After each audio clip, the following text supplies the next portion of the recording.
बिस्मिल्लाहिर्रहमानिर्रहीम। अस्सलाम वालेकुम डियर स्टूडेंट्स, आज हम लेक्चर नंबर 6 फंक्शंस के बारे में पढ़ेंगे। तो सबसे पहले इसका बैकग्राउंड देखते हैं कि फंक्शन का बैकग्राउंड क्या है। Term function was used first by French mathematician Lebanese.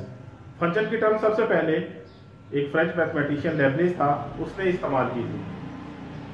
He used it to denote the dependence of one quantity on another।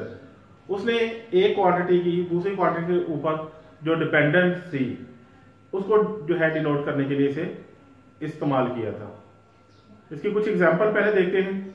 हमारे पास a is equal to pi R square, यानी area of circle जो है वो पाई R square होता है। इसमें अगर आर की वैल्यू जो है हम कम रखेंगे तो एरिया जो है कम आएगा, अगर आर की वैल्यू ज्यादा रखेंगे तो एरिया ज्यादा आएगा। यानी एरिया जो है वो रेडियस आर पर डिपेंड करता है। तो a depends on r, we can say that area is function of radius r. तो हम कह सकते हैं कि एरिया ऑफ सर्कल जो है ये रेडियस आर पे डिपेंड करता है, तो ये रेडियस आर का फंक्शन है। एक और एग्जांपल देखते हैं। The velocity v of a bar falling freely in the earth's gravitational field increases as time passes by, so v is a function of time।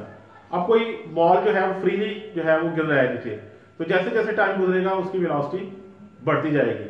तो हम कह सकते हैं कि वेलोसिटी जो है वो टाइम का फंक्शन है, यानी वेलोसिटी टाइम के साथ साथ जो है वो चेंज हो रही है, वेलोसिटी जो है वो टाइम पे डिपेंड कर रही है। अब फंक्शन की हम डेफिनेशन देखते हैं। If a quantity y depends on another quantity x, अगर हमारे पास कोई क्वांटिटी y है वो डिपेंड कर रही है क्वांटिटी x के ऊपर, in such a way that each value of x determines exactly one value of y, इस तरह से कि x की वैल्यू के लिए सिर्फ और सिर्फ y की एक ही वैल्यू आए, यानी y की यूनिक वैल्यू आए। वी से y is a function of x। तो हम कहते हैं कि y जो है हमारे पास x का फंक्शन है, and we usually write y is equal to f of x। तो हम इसको लिखते हैं y is equal to f of x, और इसको पढ़ते हैं ऐसे y is a function of x। अब यहां जो है डेफिनेशन में ये बताया गया कि हम x की कोई वैल्यू ले तो उसके बदले में हमारे पास y की सिर्फ एक ही वैल्यू आनी चाहिए। फंक्शन को हम y is equal to f of x इस तरह भी लिखते हैं, तो इसको एक और तरीके से भी, यानी y is equal to g of x भी लिख सकते हैं, हम s is equal to f of t भी लिख सकते हैं। यानी फंक्शन लिखने के लिए हमारे पास जो वैल्यूज हैं उसमें हम वेरिएबल कोई भी जो है ना वो इस्तेमाल कर सकते हैं। यहां y equal to f of x से मुराद f दरब x नहीं है, बल्कि f जो है ये x और y के रिलेशनशिप को शो करता है। यहां आपने इसको y equal to f of x पढ़ना है, y इक्वल टू f दरब x नहीं पढ़ना। अब हम कुछ एग्जांपल देखते हैं कि कौन सी जो है ना वो फंक्शन होती है या फंक्शन नहीं होती इस डेफिनेशन के मुताबिक। तो सबसे पहले हमारे पास है y is equal to 4x plus 1। ये एक लीनियर फंक्शन है या लीनियर लाइन की जो है वो इक्वेशन है। तो इसमें हमने वैल्यूज पुट की, पहले 2 पुट किया तो 9 आ गया, फिर 1 पुट किया 5 आ गया, 0 पुट किया तो 1 आ गया, -1 और 4 पुट किया तो 0 आ गया, स्क्वायर रूट 3 पुट किया तो 4 स्क्वायर रूट 3 प्लस 1। तो हम देख रहे हैं कि हमारी x की हर वैल्यू के लिए y में सिर्फ एक ही आंसर आ रहा है, y की एक ही वैल्यू आ रही है। तो इसका मतलब जो है वो ये एक फंक्शन है। अगर हमारे पास ये एक और इक्वेशन है y equal to plus minus square root x, तो यहां हम x की वैल्यू 4 पुट करें तो इसका आंसर आ जाएगा प्लस माइनस 2। तो x की एक वैल्यू के लिए इसके दो आंसर हमारे पास प्लस माइनस 2 आ रहे हैं। इसका मतलब है कि ये फंक्शन नहीं है, क्योंकि डेफिनेशन में ये था कि हमारी x की एक वैल्यू के लिए y की सिर्फ और सिर्फ एक वैल्यू आनी चाहिए। यहां जो है हमारे पास y की दो वैल्यूज आ गई हैं, लिहाजा ये फंक्शन नहीं है। एक और बात याद रखें कि जितनी भी लीनियर इक्वेशंस होती हैं, लीनियर फंक्शंस होते हैं हमारे पास जिसमें x और y की पावर जो है 1 है, ये सारे के सारे जो है y और x के फंक्शनल रिलेशनशिप को शो करते हैं। यानी जितनी भी जो है ना वो हमारे पास लीनियर इक्वेशन है वो सारी की सारी फंक्शन होंगी। जब हम y is equal to f of x लिखते हैं, y is equal to f of x, तो इसमें हमारे पास दो वेरिएबल हैं x और y। तो राइट साइड पे जो होता है आमतौर पे x, इसको हम इंडिपेंडेंट वेरिएबल कहते हैं, x जो है वो इंडिपेंडेंट वेरिएबल कहलाता है, जबकि ये जो y है ये डिपेंडेंट वेरिएबल कहलाता है। y जो है ये डिपेंडेंट वेरिएबल कहलाता है, क्योंकि हम x की कोई वैल्यू पुट करते हैं तो उसके बदले में हमारे पास y की वैल्यू मिलती है। x चेंज करते हैं तो y भी चेंज हो जाता है। इसी तरह अगर हम लिखें s is equal to f of t, तो हमारे पास जो s है ये डिपेंडेंट होगा और जो t है ये इंडिपेंडेंट होगा। डिपेंडेंट वेरिएबल s होगा और इंडिपेंडेंट वेरिएबल जो है हमारे पास t होगा। अब हम देखते हैं कि सेम फंक्शन क्या होते हैं। अगर हमारे पास एक फंक्शन है g of x is equal to x square minus 4x और एक फंक्शन है g of c is equal to c square minus 4c, तो ये दोनों फंक्शन सेम फंक्शन कहलाएंगे, क्योंकि सिर्फ इनमें वेरिएबल चेंज है, इधर x है और इसमें वेरिएबल c है। जो हमारे पास इंडिपेंडेंट वेरिएबल है वो चेंज है, तो लेकिन फंक्शन की टर्म्स वही। पहली वाली जो है वो वेरिएबल का स्क्वायर, तो ये भी वेरिएबल का स्क्वायर है, फिर माइनस के बाद 4 से वेरिएबल मल्टीप्लाई हो रहा है तो ये भी वेरिएबल 4 से मल्टीप्लाई हो रहा है। तो अगर इस तरह का फंक्शन हो के उनकी टर्म सेम हो तो उसको हम सेम फंक्शन कहते हैं। सेम फंक्शन में सिर्फ जो है वेरिएबल चेंज होगा लेकिन टर्म्स वही होंगी। अब हम एक और एग्जांपल देखते हैं। हमारे पास नेक्स्ट एग्जांपल है 5 of x is equal to 1 over x cube minus 1। तो इसमें हम वैल्यूज पुट करते हैं। पहले x की जगह हमने 5 पावर 1 ओवर 6 ये पुट कर दिया यहाँ, तो ये 3 6 से कैंसिल होकर 1 ओवर 2 रह जाएगा और 5 पावर 1 ओवर 2 5 स्क्वायर रूट है, क्योंकि 1 ओवर 2 स्क्वायर रूट की वैल्यू होती है। तो ये हमारे पास इसका जो है वो आंसर आ गया। अगर हम यहाँ 0 पुट करें x की जगह तो 1 ओवर 0 क्यूब माइनस 1, तो इसको सॉल्व करेंगे तो माइनस 1 आ जाएगा। इसके बाद अगर हम इसमें 1 पुट करें तो 1 ओवर 1 क्यूब माइनस 1, तो 1 माइनस 1 0 हो जाएगा और 1 ओवर 0 जो है वो अनडिफाइंड है। तो यहाँ से हमें एक चीज जो है वो मिल रही है कि जरूरी नहीं है कि फंक्शन हर वैल्यू पे डिफाइंड हो। हम वैल्यूज जो पुट करते हैं कुछ तो वो जो है फंक्शन उसको अलाउ करता है पुट करने की, लेकिन कुछ ऐसी वैल्यूज है जो हम उसमें दर्ज नहीं कर सकते। तो यहाँ से एक हमारे पास नया कॉन्सेप्ट आता है डोमेन का। तो डोमेन की डेफिनेशन जो है सिंपल हम यूं कर सकते हैं कि वो तमाम वैल्यूज जिन पे फंक्शन डिफाइंड होता है वो डोमेन होती है। अगर किसी वैल्यू पे फंक्शन डिफाइंड ना हो तो उस वैल्यू को हम डोमेन में से निकाल देते हैं। जैसे कि इस फंक्शन में हम 1 के अलावा कोई भी वैल्यू पुट कर सकते हैं, तो इसकी जो डोमेन है वो रियल नंबर का सेट होगी सॉय 1 के। अब इसकी डेफिनेशन भी देख लेते हैं कि domain it is a set consisting of all allowable values for the independent variable, यानी इंडिपेंडेंट की वो तमाम वैल्यूज जो फंक्शन अलाउ करता है, मतलब उसमें दर्ज होने के करने के लिए, तो वो उसकी डोमेन होगी। इसको एक और एग्जांपल के जरिए समझते हैं। हमारे पास एक कार्डबोर्ड है जिसकी साइड 10 सेंटीमीटर स्क्वायर है, यानी ये एक स्क्वायर शेप का बोर्ड है जिसकी हर साइड जो है वो 10 सेंटीमीटर है। अगर इसका एरिया निकाले तो 100 सेंटीमीटर स्क्वायर आता है।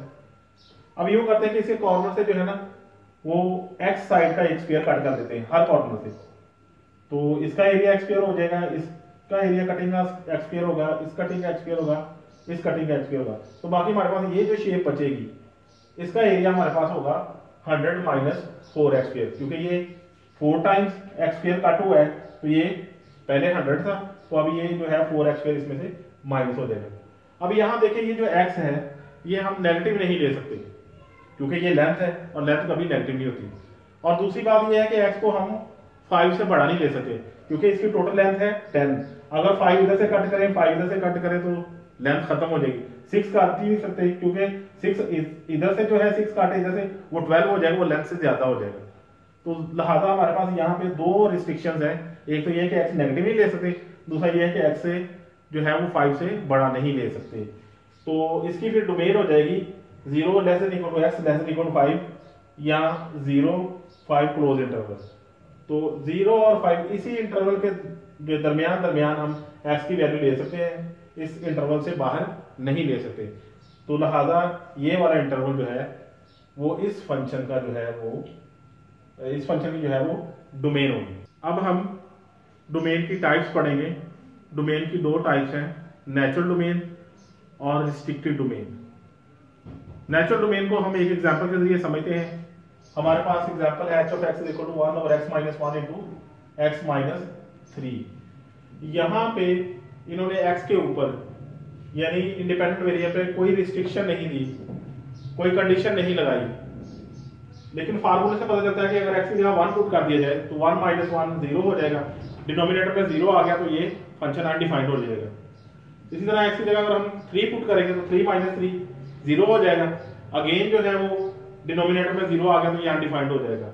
तो x not equal to 1 and x not equal to 3। तो इसकी डोमेन हम फिर कैसे लिखेंगे? इसकी डोमेन हम -1 इन्फिनिटी से 1 तक, फिर 1 से 3 तक और फिर 3 से प्लस इन्फिनिटी तक, यानी minus infinity to 1 union 1 to 3 and union 3 to plus infinity. ये स्मॉल ब्रैकेट्स जो है ये ओपन इंटरवल पे शो करती है, इसका मतलब ये कि ये 1 और 3 इसमें शामिल नहीं है। अब रिस्ट्रिक्टेड डोमेन को भी देखेंगे हम एक और एग्जांपल के जरिए। हमारे पास h of x है x² - 4 over x - 2। अब ये फंक्शन x = 2 पे डिफाइंड नहीं है, यानी अगर 2 पुट करेंगे तो ये अनडिफाइंड हो जाएगा। लेकिन अगर हम इसको सॉल्व कर देते हैं अलजेब्रिकली, x को x का स्क्वायर और 4 को 2 का स्क्वायर लिखते हैं तो x - 2 x + 2 आएगा, x - 2 से कैंसिल हो जाएगा तो हमारे पास बचेगा x + 2। अब h of x जो है 2 पे डिफाइंड है तो डोमेन चेंज होगी। तो इस चीज को ओवरकम करने के लिए कि फंक्शन की सिंपलीफिकेशन के बाद भी डोमेन जो है वो चेंज ना हो तो हम रिस्ट्रिक्शन लगाते हैं। लिहाजा हम इसको यूं लिखेंगे कि h of x = x + 2 and x not equal to 2। यानी हमें ओरिजिनल फंक्शन से पता था, सिंपलीफिकेशन से पहले पता था कि x की वैल्यू जो है वो 2 नहीं लेगी, तो ये वाली चीज जो है ये रिस्ट्रिक्टेड डोमेन कहलाएगी। अब रेंज की डेफिनेशन देख लेते हैं। रेंज क्या है? जब हम डोमेन जो है हमारे पास उन तमाम वैल्यूज का सेट होता है जो हम फंक्शन के में पुट करते हैं, तो रेंज जो हमारे डोमेन के वैल्यूज पुट करने के बाद वैल्यूज आती हैं, जो आंसर्स आते हैं, उनका अगर सेट ले लें तो वो रेंज होगा। तो इसकी डेफिनेशन देखते हैं। For every values given to the independent variable from the domain of a function, कि किसी भी फंक्शन की जो है वो इंडिपेंडेंट वेरिएबल के लिए जो हमारे पास वैल्यूज होती हैं वो get a corresponding y value, तो हमें उसके मुकाबले में कोई ना कोई y वैल्यू मिलती है। The set of all such y values is called range of the function. तो जो हमारे पास y वैल्यूज मिलती जाती हैं वो सारी की सारी जो वैल्यूज हैं उनका सेट जो है वो रेंज होगा। अब हम डोमेन और रेंज के कुछ एग्जांपल्स देखते हैं। हमारे पास पहली एग्जांपल है find domain and range f of x = x²।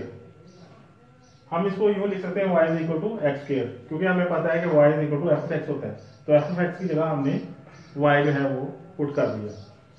अब इसकी जो डोमेन है वो set of r real numbers है, यानी x पे हम कोई भी वैल्यू पुट कर सकते हैं, ये किसी भी वैल्यू पे जो है वो अनडिफाइंड नहीं होता, तो इसकी डोमेन है वो set of r real numbers होगी। डोमेन इसकी जो रेंज है, रेंज के लिए हम देखेंगे कि x के ऊपर स्क्वायर है, हम 1 पुट करेंगे तो 1 आंसर आएगा, -1 पुट करेंगे तब भी +1 आएगा, 2 पुट करेंगे 4 आंसर आएगा, -2 पुट करेंगे तब भी 4 आंसर आएगा। यानी कि स्क्वायर जो है वो नेगेटिव वैल्यूज को भी पॉजिटिव कर देगा। तो इसकी जो रेंज है वो set of all positive real numbers आएगी, इसकी जो है वो रेंज में नेगेटिव नंबर नहीं होगी। हमारे पास दूसरी एग्जांपल है g of x = 2 + x - 1 square root. तो इसमें भी हम g of x को y कह देते हैं। तो इसकी जो डोमेन है, अब यहाँ हमें पता है कि स्क्वायर रूट के अंदर नेगेटिव नंबर नहीं आता, अगर नेगेटिव आ जाएगा तो ये इमेजिनरी बन जाएगा। तो x की कम से कम वैल्यू हम यहाँ 1 पुट कर सकते हैं।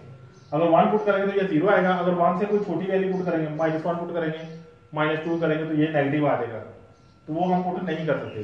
तो लिहाजा इसकी जो डोमेन है वो 1 से स्टार्ट होगी और प्लस इन्फिनिटी तक जाएगी, 1 से छोटा नंबर इसमें हम नहीं पुट कर सकते। अब इसकी जो रेंज है, क्योंकि 1 इसमें हम पुट करेंगे सबसे छोटा नंबर, तो ये 0 आ जाएगा, तो इसका जो छोटा से छोटा आंसर है वो 2 होगा। तो इसकी रेंज जो है 2 से स्टार्ट होगी और कहां तक जाएगी? प्लस इन्फिनिटी तक जाएगी। अब हमारे पास एक ये और एग्जांपल है y = x + 1 over x - 1। तो इसकी डोमेन तो हमें नजर आ रहा है कि x की जगह 1 पुट करेंगे तो ये अनडिफाइंड हो जाता है, तो इसकी डोमेन तमाम रियल नंबर्स होंगे एक्सेप्ट वन को छोड़ के, वन पुट करने से ये फंक्शन अनडिफाइंड हो जाता है। लेकिन रेंज का एग्जैक्ट यहाँ से अंदाजा नहीं होता कि रेंज क्या है, तो उसके लिए हम फिर ये करते हैं कि इसको सॉल्व कर लेते हैं, इसको जो है वो x के टर्म में आंसर ले आते हैं। तो कैसे लेके आएंगे, इसको इधर क्रॉस मल्टीप्लाई कर दिया, ये आ जाएगा X Y minus Y is equal to X plus one.